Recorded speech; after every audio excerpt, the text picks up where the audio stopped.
Handa ka na ba sa pagkikita niyong dalawa ni Jeho? Tanong ni Don Escobar na tumulong sa akin nung panahong wala akong matutuluyan pagkatapos ang huli namin pagkikita noon ni Jeho. Subalit umalis din ako sa poder niya nang tumuntong sa 3 buwan ng pinagbubuntis ko at bumalik sa poder nila pagkapanganak ko. Siya din ang tumulong sa papa ko na makalaya at ngayon ay may magandang trabaho na sa ngayon. May sarili na din kaming bahay na tinitirahan dito sa Maynila at kasalukuyang minamanage ang isang restaurant dito malapit sa building na pagmamay-ari ni Jeho. Ngayon ako naman ang maniningil sa'yo, Jeho. Lalo nang ginawa ng pamilya mo sa papa ko. Dudurugin din kita, Jeho. Umiyak ka man ng dugo sa harapan ko. Hinding-hindi kita mapapatawad sa panlolokong ginawa mo sa akin, lalo na sa anak na iyong itinanggi na kailanman ay hinding-hindi mo sila mahahawakan. Sa loob-loob ko. Yes, Uncle. Nakahanda na po ako. Nakangiting sabi ko nang ako'y papasakay na sa aking bagong biling sasakyan. Mabilis akong nakapagpaalam sa kanya dahil kailangan kong maagang makarating sa pupuntahan ko. Nakahanda na ang lahat. Sa pagkikita naming dalawa na ngayon ay patungo na ako sa hospital kung saan nandoon ang aking anak na may sakit. Hindi naman malala ang kanyang sakit, kaya minabuti kong makakapunta talaga siya sa hospital. Tinawagan ko na lang ang sekretary ni Jeho at siya na lang ang bahala kung papaano niya magagawang papuntahin si Jeho sa hospital. Alam na din ni Lucio itong gagawin ko. Alam na niya ang dahilan kung bakit ko ito ginagawa. Naunawaan naman niya ako sa lahat ng paghihirap ko noon. Pero hindi niya alam na may anak kaming dalawa ni Jeho. Si Brandon. Siyang kinikilala ng lahat na ama ng mga kambal ko. Sina Johan at Johara, na ngayon ay nasa pangangalaga ng aking kapatid. Nilihim ko sa lahat na kambal ang aking mga anak. Itinago ko si Johara dahil natatakot ako na baka kunin sa akin ni Jeho si Johara kapag naglandas ang pagkikita ng mag-ama. Hindi ko maitatanggi na hindi niya ito anak dahil pinagbiyak ang kanilang mga muka. Ayokong mangyari yon. Malulungkot ako at manghihina dahil sa ang lakas at buhay ko kapag isa sa kanilang nawala. Patungo ako ngayon sa aking anak kung saan ko ito inadmit kahapon. Iniwan ko siya kahapon na kasama ang kanyang lolo. Walang alam si Don Escobar na sa hospital ako patungo. Tanging alam nito ay magkikita lang kaming dalawa ni Jeho. Grabe, sobrang saya ko. Dahil magkaaway pa lang mga angkan ng pamilya sa Avedra at pamilya Escobar. Kaya ako tinutulungan ngayon ni Don Escobar.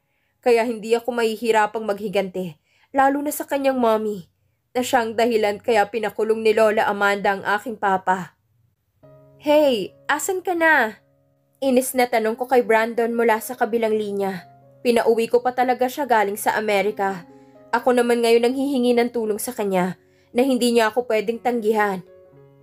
On the way na ako, babe. Relax, okay? Che, umayos ka, Brandon, ha? Nanggigigil kong sabi, saka ko siya pinatayan ng tawag. Pabagsak kong inilapag ang sipi sa loob ng aking bag. Pababa na ako ng sasakyan nang tumunog ulit ang aking sipi sa loob ng bag. Agad kong sinagot yon na nagmamadaling tumungo sa pribadong kwarto ng aking anak. Tulog pa si Johan nang umalis si Papa kanina. Hindi niya alam na magkikita kami ni Jeho ngayon dahil kapag nagkataong nagkita ang dalawa, baka bugbugin lang ito ni Papa. Napangiwi na lang ako sa aking naisip. Patungo na daw ngayon si Jeho dito sa hospital. Narito na ako sa kwarto ng aking anak. Napakasarap ng tulog niya pagkarating ko. Hinawi kong bagsak na bangs ng aking anak.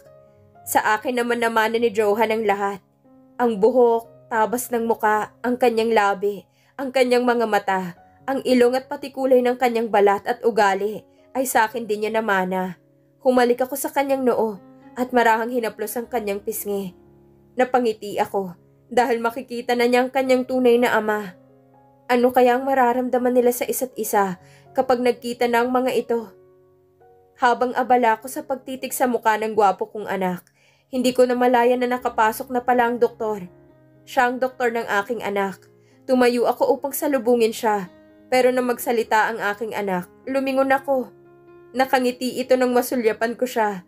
Lumapit ako. Niyakap siya. Humalik ako sa kanyang noo. Dama ko ang paghaplos niya sa aking likod. Mama, I'm okay now. I want to go home now. Malambing na sabi ng anak kong Inglesero. Si Papa ang nagturo sa kanya. Hay nako, like lolo, like apo talagang dalawa. Okay, pero kailangan nating makausap ang doktor mo kung papayag siya. Ngiting sabi ko. Sabay pindot ko sa kanyang ilong na ikinahagik-hik niya. Halatang magaling na nga naman siya. Pero kahapon lang ay nangihina ito. Pero ngayon ay ang sigla na niya. Yes, Mama. I miss my sister Johara na eh. Dagdag pa niya. Dok, narinig mo naman po ang anak ko. Mukhang magaling na nga siya. Yes, he's alright now. Malakas ka na ba, Johan? Tanong nito. Ngumiti ang anak ko at kita ang malalim nitong dimple. Pwede na kaming lumabas mamayang hapon dahil aasikasuhin ko pa ang billing ng anak ko. Kinausap ko na rin ang doktor kung kumusta ang resulta ng lagay ni Papa. Pero nasyak ako dahil sa sakit nitong leukemia. Tinanong ko siya kung may pag-asa pa itong magamot.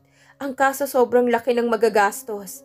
Nalungkot ako bigla dahil hindi sasapat ang kinikita namin.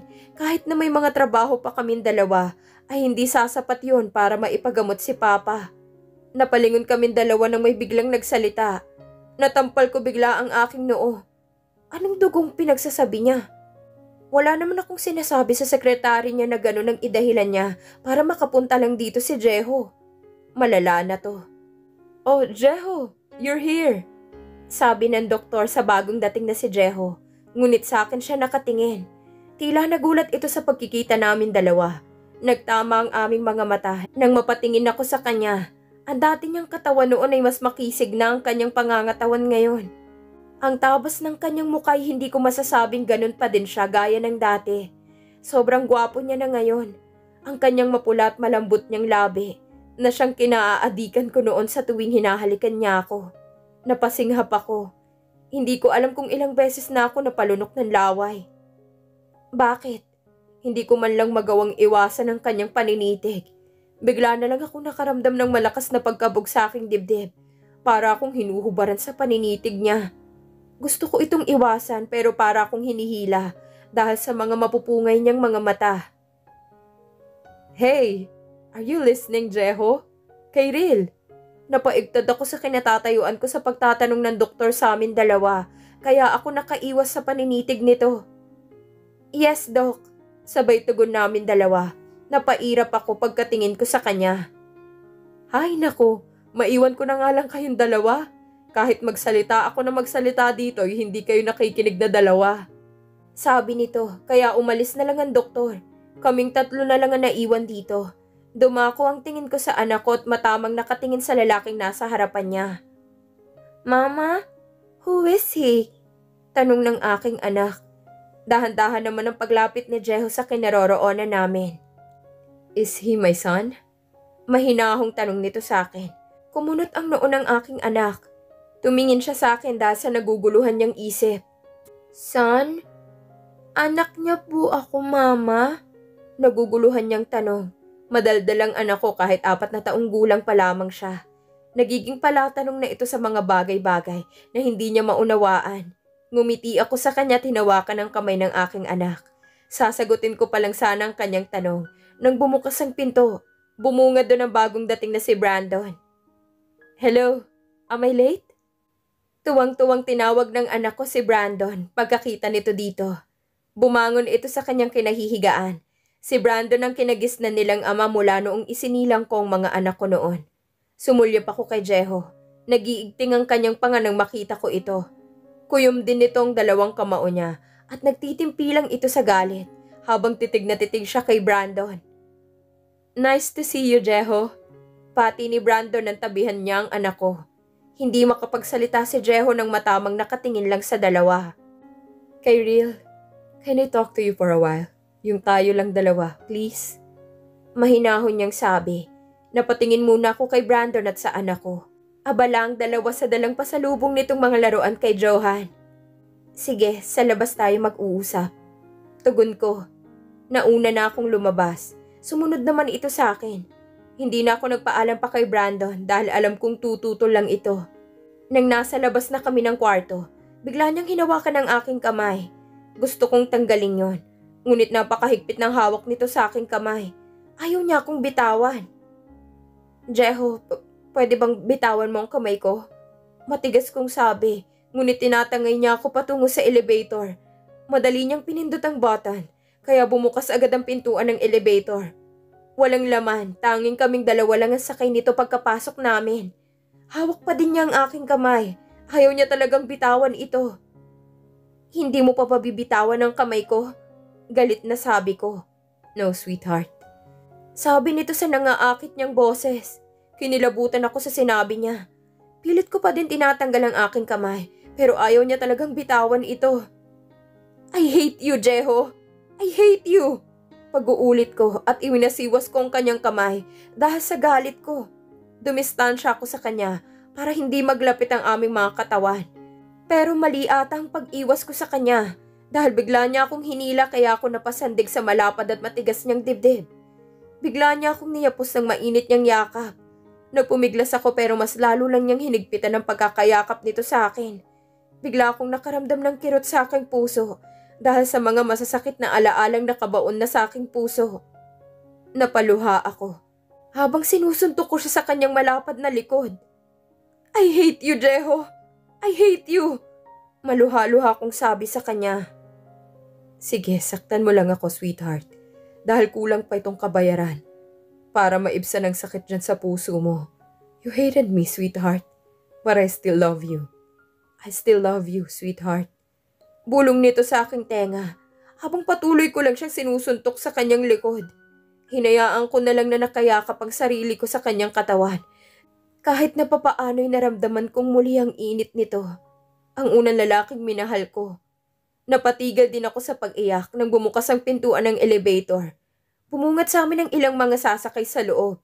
Pinunasan muna ni Jeho ang aking luha bago kami lumabas. Hindi naman ako tumanggi dahil nakakahiya sa mga taong sasakay na papasok na sa loob. Ay, ang gwapo! Tili ng babaeng nakasakay sa elevator at may kasama pang nurse na nagpapakyut pa kay Jeho. Napatingin ako kay Jeho, ngunit kinindatan niya lang ako, sabay akbay sa aking balikat. Inis kong tinanggal ang kanyang nakaakbay na braso sa aking balikat nang kami nasa labas na. Hinila pa niya ako patungo sana sa kanyang sasakyan para doon kami mag-usap. Ngunit kailangan ko pang makipagtalo sa kanya dahil hindi ako sang-ayon sa kagustuhan niya. Ano siya, siniswerte? Gusto niya siya pang masusunod sa aming dalawa. Hindi na ako gaya ng dati na mabilis bumigay. Bakit nga ba ako bumigay agad noon? Wala namang ibang dahilan para hindi ako bumigay eh. Bigla na lang akong tinamaan ni Cupido noon. Hindi ko ba alam sa sarili ko kung bakit ako nagkagusto sa mas bata ang edad kesa sa akin. Tinungo ko na lang ang pinakamalapit na park mula sa hospital. Panay ang tawag niya sa akin habang nakasunod lang siya sa may likuran ko. Hindi ako nakikinig sa kanya. Nakatakip ang dalawa kong mga kamay sa aking tenga. Narito na kami sa may park. Bakit dito? Tanong nito. Kumunot ang aking noo. Bakit? Ayaw mo sa public na lugar? Mas gusto mo pang mag-usap tayo sa loob ng sasakyan mo? Para ano? Para magawa mo sa akin ang gusto mo? Listen, Jeho. Pagdidiin ko sa pangalan niya. Wala na tayong dalawa. Tapos na tayo. Sabi ko habang siya'y matamang nakatingin lang sa akin. Ang seryoso ng kanyang mga mata. Parang nasa mga mata nitong pagsisisi dahil yun ang aking nararamdaman. I'm sorry, sweetheart. Kung nasaktan man kita noon. Hindi ko sinasadyang saktan ka. Nagkamali lang ako noon dahil nadala ko sa galit. Sa inyo ni Brandon. Naguguluhan ako noon dahil hindi ko alam kung sinong paniniwalaan ko. Sorry kung nagkahiwalay tayo nang hindi man lang tayo nagkausap na dalawa. Alam kong kasalanan ko to. Dahil hindi kita pinagkatiwalaan. Give me a chance, sweetheart. I still love you. Ikaw pa rin ang nasa puso ko hanggang ngayon. Pagtatapat niya, napasinghap ako sa kanyang mga tinuran. Wala akong naramdamang kahit katiting na saya sa aking puso dahil sa mas nanaig sa akin ang galit. Oo, inaamin ko sa sarili ko na masaya ako nang magkita kami. Pero hindi dahil doon, kundi masaya ako. Dahil makakapaghiganti na din ako kay Jeho. At sa kanyang ina na walang ginawa kundi ang pagbintangan niya ang papa ko. Kaya ito nakulong ng matagal. Ipaparanas ko din sa kanya kung anong dinanas ng aking ama noon. Sweetheart, malambing niyang tawag. Sinamaan ko siya ng tingin. Naririndi ang aking tenga kada sabi nitong sweetheart. Lumapit pa siya ng husto sa akin. Ngunit kada hakbang niya papalapit sa akin ay siyang pag-iwas ko naman sa kanya. Huminto siya kaya napahinto din ako sa paghakbang. Ang layo ng distansya namin sa isa't isa. Ang lamya ng kanyang mga mata na parang nagpapaawa. Pero hindi na ako madadala sa pagmamakaawa niya. Kahit ano pang gawin niya. Diretso akong napatingin sa kanyang mga mata. Bumuntong hininga ko ng malalim sa aking bibig upang humugot ng lakas ng loob para sabihin sa kanyang aking nararamdaman na nakabaon na sa aking mga alaala. I'm sorry. Give you a chance? Ano pa, Jeho? You still love me? Is that a fact or a bluff? Kumunot ang kanyang noo dahil sa aking sinabi. Hindi ko ba alam kung bakit ko pa nasabi yun dahil sa kakapanood ko sa TV. Sa tingin mo ba, Jeho? Sa ganun lang kadali sa'yo na sabihin ang lahat. Paano ka nakakasigurong bibigyan pa kita ng chance? Paano kung dumating yung panahon na magsasawa ka din sa akin? Ayoko nang masaktan, Jeho. Tama na yung sakit na ibinigay mo sa akin. Dahil ayoko nang masaktan. Ayoko nang maulit pa yon. Kaya itigil mo na kung ano man yung nararamdaman mo sa akin. Kalimutan mo na ako, Jeho. Kasabay yun ang pag-agos ng masagana kong luha sa aking mga mata. I'm sorry kung nasaktan kita. Pero hindi mo ako mapipigilan kung ikaw pa din ang pipiliin ng puso ko. Napasinghap ako sa kanyang sinabi at matamang tumingin sa kanya. Mahal mo pa ba ako? Please answer me. Hindi na kita mahal. Hindi na kita mahal, Jeho. I hate you. I hate you. Galit na sabi ko. Agad akong napatakbo malayo sa kanya. Tinawag pa niya ako sa pangalan ko ngunit hindi ko na siya nilingon pa. Ang sakit sa puso na sabihin ko yun sa kanya. Dahil ang totoo ay mahal ko pa din siya hanggang ngayon. Hapon na nang ako'y bumalik sa hospital. Pwede na din ilabas ang aking anak. Hindi na nagtanong pa si Brandon kung saan ako nagpunta. Pero ang anak ko naman na nagtanong. Napatingin ako kay Brandon. Pwedeng iwan mo muna kami ng anak ko? Utos ko. Sumang-ayon naman ito. Kaming dalawa na lang ang naiwan dito sa loob ng kwarto. Napatingin ako sa anak ko na kanina pa nag-aantay ng sagot sa katanungan niya. Paano ko ba sasagutin ang kanyang tanong kung sino daw yung lalaking dumating kanina? At bakit daw ito nagtanong na is he my son? Mama! Sabay kalabit niya sa aking kamay dahil sa pagkatulala ko. Who's that guy? I want to see him. Please, Mama. Sabay beautiful eyes pa nito. Natampal ko ang aking noo sa kadaldala ng aking anak. Anak, he's a stranger. Dapat hindi mo na siya hinahanap, okay? But why, Mama? Malungkot niyang sabi. Dahil hindi natin siya kilala. Giit ko. I hope to see him again. Mahinang sabi nito. Napangangako sa kanyang sinabi. Hindi ko inaasahan na sa una nilang pagkikita ay magugustuhan na niya si Jeho. Mali ata ang pagkikita ng dalawa. Ang akala ko'y wala lang sa kanya na makita ang kanyang ama. Pero namimilit pa ito na gusto niya pang makita ulit si Jeho. Kahit hindi niya pa ito kilala. Ramdam ata ng anak kong lukso ng dugo sa kanyang ama. Kahit na ang kinikilalang ama nila ay si Brandon.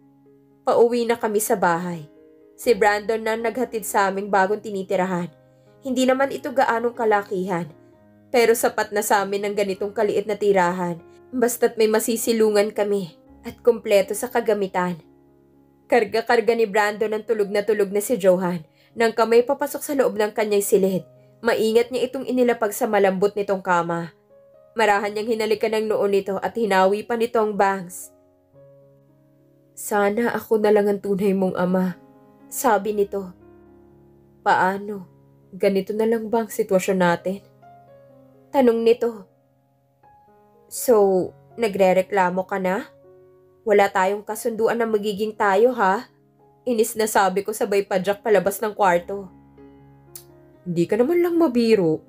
Sabay akbay nito sa aking balikat nang makahabol siya sa paglabas ko. Pababa na kaming dalawa ng hagdan. Nakasalubong ko pa si Monet na siya nang nag-aalaga sa aking anak. Kakatapos lang nitong magluto ng panghapunan at nag-ayang kakain na. Kailangan ko na din umuwi kay Riel. Kanina pa ako tinatawagan ni Mama at ni Papa. Babalik na lang ako bukas para makipaglaro kay Johan. Paalam nito. Sige, mag-iingat ka. Tugon ko. Hinatid ko na siya papalabas ng gate. Madilim na din ang paligid kahit 6:00 pa lang. Napayakap ako sa sarili kong katawan nang maramdaman ko ang malamig na samyo ng hangin na sumalubong sa akin nang makasakay na si Brandon sa kanyang sasakyan. Pumasok din ako kaagad sa loob ng bahay pagkaalis ni Brandon. Nagtataka ako kung bakit wala pa si Papa ngayon. Hindi ko siya nakita pagka-uwi namin. Monet, asan si Papa? Tanong ko habang magkaharap kaming dalawa na kumakain. Si Chong. Ayun, umuwi. Pupuntang probinsya. Nagtatampo daw kasi si Johara dahil gusto na niyang makita si Johan. Sabi nito. Paano yan? May aasikasuhin pa ako bukas sa restaurant. Kung gusto mo mauna muna kayong umuwi ni Johan bukas sa probinsya at susunod na lang ako sa inyo kapag natapos ko ng trabaho ko sa restaurant. Total malapit lang naman. Sure. Basta ipakilala mo ako sa boss mo ha. Sure nga. Hindi ko pa nga nakikita ang anak ni Don Escobar. Ipapakilala na kita agad sa kanya? Paano kung pangit siya? Napangiwi ito. Oo nga no. Pero kung paano kung gwapo kagaya ni Wag mo nang ituloy. Sabay irap ko sa kanya.